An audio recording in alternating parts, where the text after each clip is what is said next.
Aprender un idioma diferente implica estudiar una cultura diferente.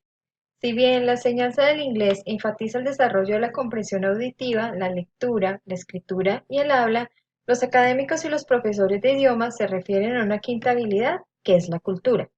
Sin embargo, este concepto no resonó con los académicos ya que tenían una orientación más psico y sociolingüística. Además, prefirieron ver la enseñanza de idiomas como un contexto social y situacional. El término cultura en lingüística aplicada comenzó a cambiar de productos, comportamientos y creencias a procesos de identificación, luchas de poder simbólicas y políticas de identidad. El concepto moderno de cultura relaciona este término con historicidad y subjetividad. La cultura es una red semiótica transmitida, construida por humanos que permite el desarrollo de la comunicación, el conocimiento, las creencias y las actitudes en todo el mundo. Aquí algunas interpretaciones sobre este término. La Enciclopedia Británica Micropedia nos dice que la cultura es el patrón unificado del conocimiento humano, los comportamientos y las creencias. Además, este término incluye lenguaje, ideas, costumbres, creencias, tabúes, códigos, herramientas, instituciones, técnicas, rituales, obras de arte, ceremonia y otros componentes diferentes. El desarrollo de la cultura depende de la capacidad de las personas para transmitir el conocimiento a las generaciones venideras. La cultura es lo que los humanos crean o tocan y adquieren relevancia en el campo de la enseñanza de idiomas. Holiday nos dice que la noción de cultura se refiere a entidades étnicas, nacionales e internacionales, las cuales son la naturaleza del conocimiento. Además, define la cultura con C mayúscula como étnica, nacional o internacional y con C minúscula como agrupación social cohesionada. Baker afirma que la cultura en el inglés como idioma extranjero debe verse como un recurso emergente que está en constante flujo y estado de fluidez entre referencias locales y globales que crean comunicación intercultural. La cultura con C mayúscula se refiere a la clase media con respecto al estudio de la literatura y las artes que se enseñan en las escuelas. Por otro lado, cultura con C minúscula se centra en los aspectos de la vida cotidiana, por ejemplo, las interacciones sociales y las comunicaciones, incluidas las creencias, los valores, la alimentación, la vivienda y los hábitos de conversación. Varios investigadores y académicos afirman que existe un vínculo innegable entre cultura y enseñanza de idiomas. Por ejemplo, Merouche apoya esa conexión al sugerir que sin idiomas la comunicación sería muy restringida y sin cultura no habría comunicación en absoluto y se requieren mutuamente para su enseñanza. Nosotros como profesores de inglés hemos experimentado dicho vínculo. Hemos tenido la oportunidad de incluir cultura de una forma u otra, implícita o explícitamente, estática o dinámicamente, tal vez siguiendo los parámetros de nuestras instituciones o siguiendo nuestra comprensión de cultura e incluyéndola en algunas de nuestras lecciones. Kovacs señala que esa diversidad en la forma de incluir la cultura en la enseñanza de idiomas puede ser el resultado de las experiencias previas de los docentes, de su proceso de capacitación o de su contacto directo con la cultura objetivo. Tradicionalmente, la cultura se ha incluido en la enseñanza de idiomas, haciendo énfasis en identificar y comprender los aspectos culturales del idioma que se va a aprender, como son los saludos, modales, celebraciones, comida típica, canciones, costumbres, vestimenta. Algunos docentes aún consideran la convención un idioma igual a una cultura, dejando así de lado las subculturas o los patrones sociolingüísticos e interactivos. En relación con los contextos de inglés como lengua extranjera o segunda lengua, la cultura se ha abordado a través del reconocimiento y la comprensión de las culturas estadounidense y británica. Una vez más podemos ver la influencia del hablante nativo. Según Holiday, esto perjudica la manera de abordar la cultura en la enseñanza de idiomas. Otro factor importante es el fenómeno del texto global. Gray usa este término para referirse al libro de inglés que se diseña en países de habla inglesa y se usa como texto central en las aulas de idiomas en todo el mundo. Sabemos que esto es una situación muy común aquí en Colombia. Actualmente algunos profesores de idiomas promueven en sus clases la comprensión, participación y discusión sobre diferencias y similitudes entre la cultura local, subculturas y cultura extranjera.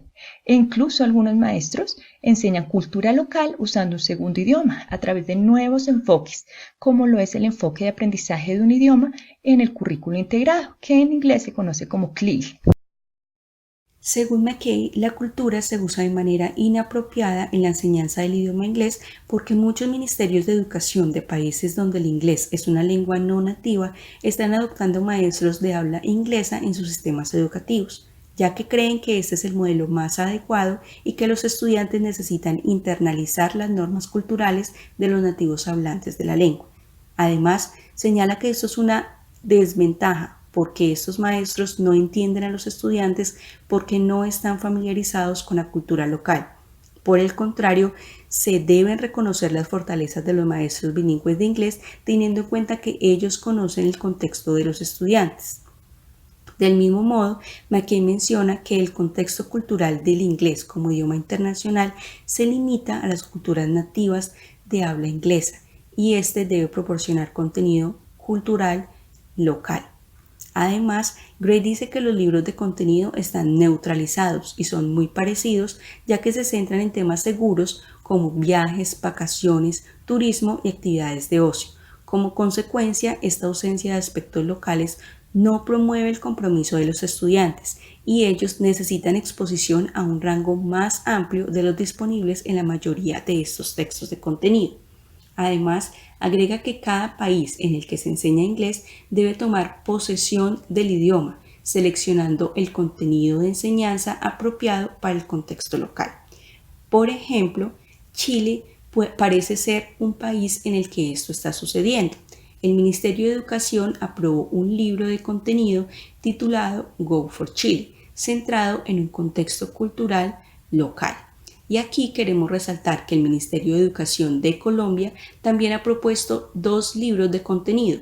Uno de ellos es Way to Go, el cual va dirigido a los grados sexto, séptimo y octavo, y el otro English Please, dirigido a grados noveno, décimo y 11. Ambos tienen contenidos locales y globales. Incluir conceptos culturales y o interculturales en el proceso de enseñanza de idiomas. ¿De qué manera un salón de clases se puede volver una extensión de la cultura fuera del aula? Krams estableció 2 objetivos. Establecer una esfera de interculturalidad. Esto significa que el aprendizaje de culturas es más que simplemente transmitir información entre culturas. Se trata de un proceso de reflexión que empieza cuando los estudiantes consideran su propia cultura en relación con otras. Enseñar la cultura como diferencia, es decir, que dentro de cada cultura existe una variedad de características nacionales que se relacionan con la edad, género, región de origen, origen étnico y clase social. Pero ¿por qué debemos incluir la cultura de la enseñanza del idioma? Según McKay, existen 2 razones importantes. Primero, que la cultura está incrustada dentro del lenguaje mismo y segundo, que el contenido cultural es motivante en el aprendizaje de idiomas. ¿Qué cultura usar en el aula de clase? Depende del contexto de cada salón, pero en todos los contextos es importante tener en cuenta cómo fomentar la esfera de interculturalidad. McKay mencionó 3 tipos de contenido cultural usado en libros de textos y materiales. El primero, los materiales de la cultura de origen, los cuales se enfocan en la propia cultura de los estudiantes. En este caso, podría ser difícil establecer la esfera de interculturalidad, pero los profesores pueden usar el material solicitando a los estudiantes que describan cómo ellos promoverían la cultura desde el punto de vista de la diferencia. También pueden motivar a los estudiantes para que expliquen los elementos de su propia cultura y las culturas de otros. Segundo, los materiales de la cultura objetivo, que usan la cultura de los países donde el idioma a estudiar es la lengua materna. En este caso, un enfoque efectivo es motivar la reflexión de los estudiantes en torno a ambas culturas, la local y la objetivo. Esto conducirá a la esfera de la interculturalidad. Y tercero, los materiales de cultura objetivo internacional. Cuando los estudiantes y el docente vienen de culturas que no están representadas en el material, podría pasar que ninguno en la clase esté en la capacidad de comentar acerca de la cultura, pero aún así estos materiales tienen beneficios. Ellos pueden brindar entendimiento de cómo el inglés de hoy sirve a una gran variedad de propósitos interculturales en una amplia gama de contextos. Pero podría pasar que alguna información cultural en los libros pueda presentarse para generar conflictos. En este caso, los profesores tienen la posibilidad de omitir lo que ellos consideren culturalmente inapropiado. Sin embargo, Hyde estableció que es una mejor alternativa llamar la atención de los estudiantes en torno a su propia historia y cultura, como también a aquellos de la cultura objetivo. Es un asunto de tomar ventaja de las diferencias.